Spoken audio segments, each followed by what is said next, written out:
Јавно се објавени сомнежи за незаконско именување на директорот на Бирото за јавна безбедност Александар Јанев. Дали директорот на Бирото за јавна безбедност Александар Јанев не ги исполнува условите за функцијата?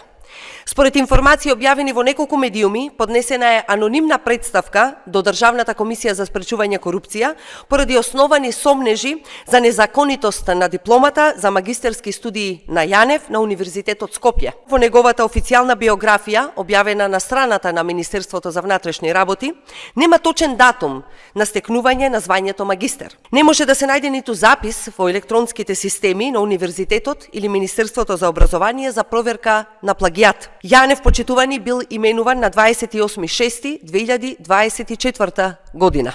Дали е точно дека системот не функционирал токму во тој период? Дали владата на ВМРО-ДПМНЕ, на чело на Бирото за јавна безбедност, избрале човек кој не ги исполнува законските услови?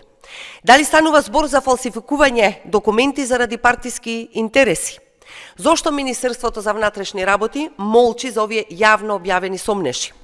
СДСМ, почитувани, бара одговори на овие прашања и бара итна истрага од јавното обвинителство. Функционирањето на безбедносните служби не смее да биде жртва на партиската држава која инсталира ВМРО-ДПМНЕ повторно.